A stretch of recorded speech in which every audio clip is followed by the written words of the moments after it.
My first wife had sugar problems and still got primary custody of our son. I was young, 22 at that time, and didn't fight her in custody. And when he got older, we weren't close.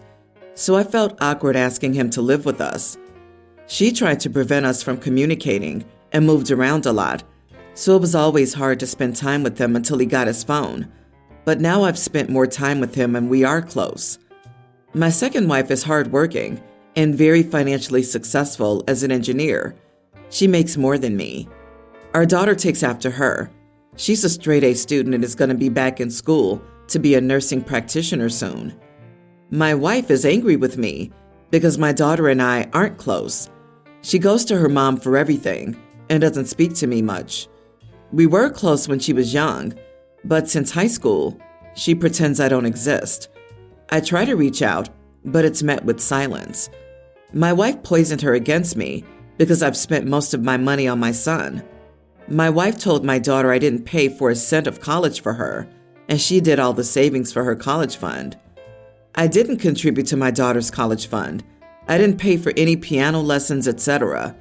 I did pay for half of the family's expenses with my wife, like the mortgage, but my extra money's been going to my son.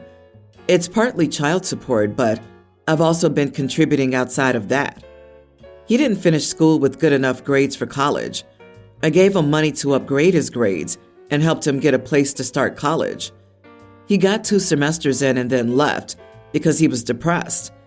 He has a lot of issues from growing up with his mother, and I feel partly responsible because I didn't try to fight for custody.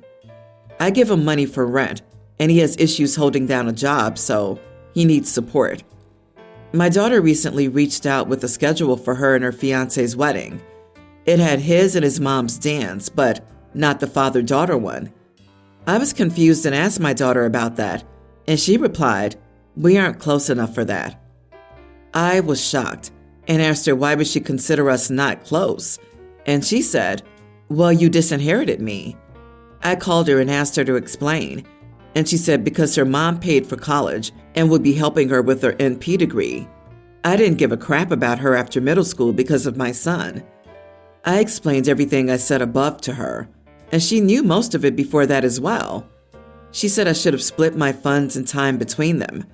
I told her I felt like I did, and she got angry and said I didn't. It's like a single mom raised her, and that's why she's uncomfortable with having a wedding dance with me, because it would be a lie. I felt like I was fair to them. I lived with my daughter. I just didn't pay for things outside of food, mortgage, utilities, etc., because I felt like my wife had it covered, and my son was getting nothing. My ex-wife wasn't saving anything, and I wanted to help him because he had a much harder time than my daughter, who had an attentive mother.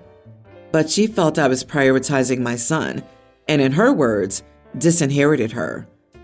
I feel like she should understand the situation, but she didn't want me to be included in the wedding much. Poor little OP, nothing's ever your fault, is it? You didn't father your son because of the evil ex, and you didn't fight for custody, even though you paid child support, and you didn't father your daughter because you spent all your time and money on your son, and your wife poisoned your daughter by telling her the truth, and somehow this was enough to trump all the actual parenting because you were still a fully involved parent, right? Right? Somehow it's all the women's fault that you didn't raise either of your kids. Sure, you are the idiot, mate. Like, don't be obtuse. Use your brain. And it's pretty obvious.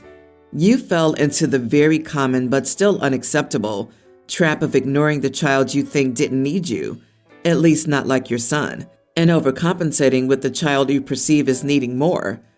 If you can manage a sincere apology and work on yourself through therapy, your daughter may come around. Your end goal, however, should be to realize your mistakes and be better, not corral her into the relationship you want. She doesn't owe you that. This, 1,000,000 times this. My mom did this to my brother, and I neglected him and spoiled him because she was convinced he needed her more. Some of the disparities are comparable to what OP describes. I will never be close to her. She literally ignored me in my time of greatest need when I was pleading for help, And I will never forgive her for that. OP, you have your work cut out to make up for neglecting your daughter and leaving your wife to be a single parent. You didn't disinherit your daughter. You neglected her in an effort to save your son. You failed both. Apologize to both. Vow to be better and do it. I, 28 male, was raised in a rural area where kids grow up fast. When I was 5, I walked alone to the bus stop by the side of the road. By 9, I was already driving in the property. I now have a preteen son with my ex-girlfriend, 26, and we have shared custody. Granted, we now live in the city, and I know times are different, but I don't see anything wrong with letting him walk 2 blocks to get some candy at 7-Eleven or something. His mother disagrees with this, but in my mind, I'm free to make my parenting choices just as she is. I just asked my son not to mention anything so as not to start trouble. Important to say, I didn't ask him to lie to his mother just to keep his short walks between us. Well, one of my ex's friends who also lives in the neighborhood saw my son walking alone by the park. My ex called me to say I was putting our kid in danger and called me an idiot for making him keep this from her. Because, of course, I told her it wasn't the first time, as a way to show he's responsible and has proved to be trustworthy with the small freedoms I give him. Am I the idiot here? You are the idiot. Just because it was safe when you were a child doesn't mean it's still safe. A rural area and an urban area are very different in their levels of safety. Across the street, 2 doors down, maybe 2 blocks, at his age? That's a no from me. And don't tell your mother is lying. Lying by omission is still lying, so you're doubly idiot. You did ask your son to lie. It might not have been those exact words, but you told him to keep it a secret between you and him, and that's not cool, man. Why is your kid walking alone in the park? Why don't you want to spend time with him at the park? I mean, he's 7, not a tween or a teenager. I get what you're saying, but have you walked with him to shops previously and had a very serious conversation about what potential dangers he has to be prepared for? When and where you grew up is completely different to now. That poor boy can be snatched quicker than a kid taking candy on Halloween. You're an adult. Stop being lazy and walk your son to the store. In actuality, the reason we're more diligent with watching our kids these days is because of the old days when people didn't watch their kids and they were disappearing off the streets in the front yard. Remember the kids with their picture on the milk carton? That was real. We were not safe when we were young, and things are the same. We just protect our kids better than we used to, except OP, of course.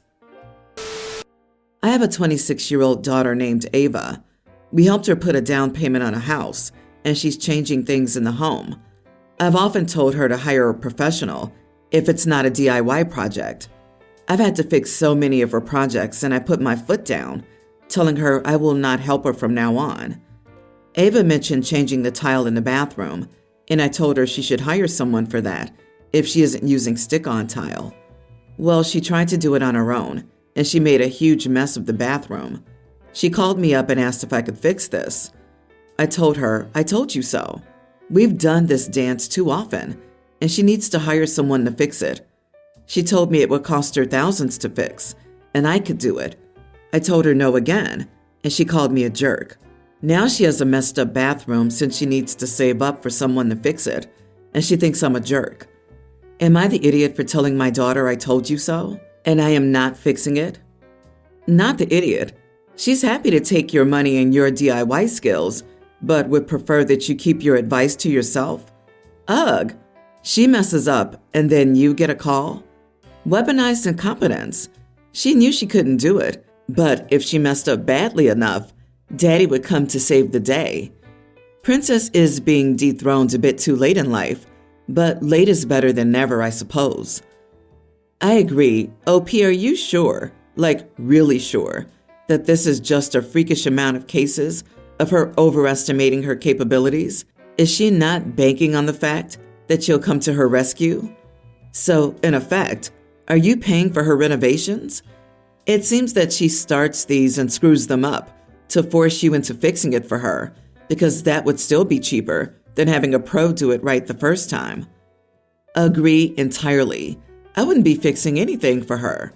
I would hand her a hammer and chisel and talk her through pulling up everything she damaged. Most people become dramatically more competent when they work to fix their mistakes with guidance. It shows them exactly where they went wrong, makes them think about how to avoid those mistakes next time, and what the correct path forward is. That's no different than tutoring any other subject. I, 26 female, was lying in my bed last night around 7 p.m., eating popcorn and cranberry cookies while watching a movie. My boyfriend, 28, who doesn't live with me but has a key, came over after work. He recently got a new job and has been working nonstop for the past 4 months to save up for a new car. I'm talking double shifts, overtime, working 7 days a week, hardly sleeping, just working all the time. So as a result, I only saw him approximately 3 times in the past 4 months, and each time we didn't do anything because he was super tired. Anyway, he came over last night to see me and scolded me for eating cookies on my bed, saying I'm messy, so I'll leave crumbs for ants to bite him when he sleeps.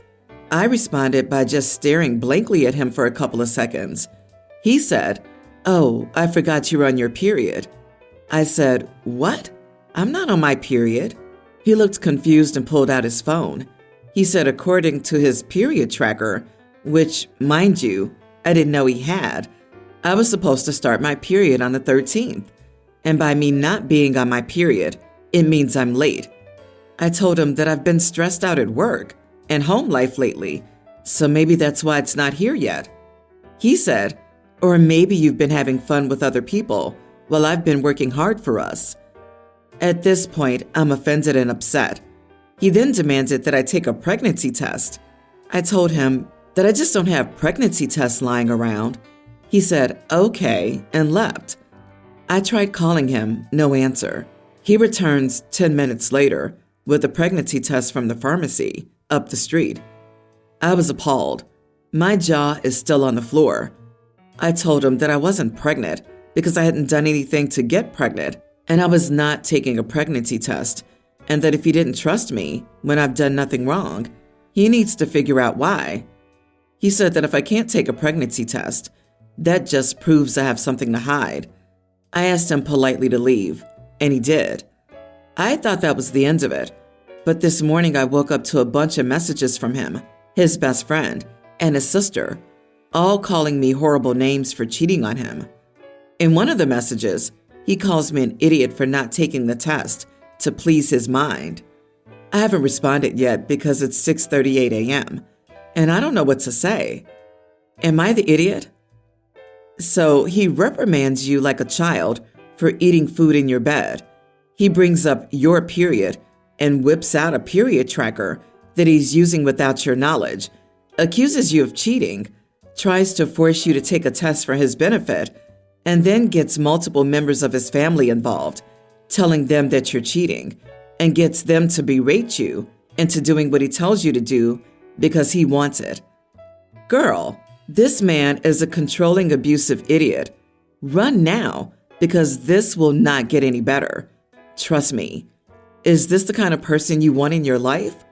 No.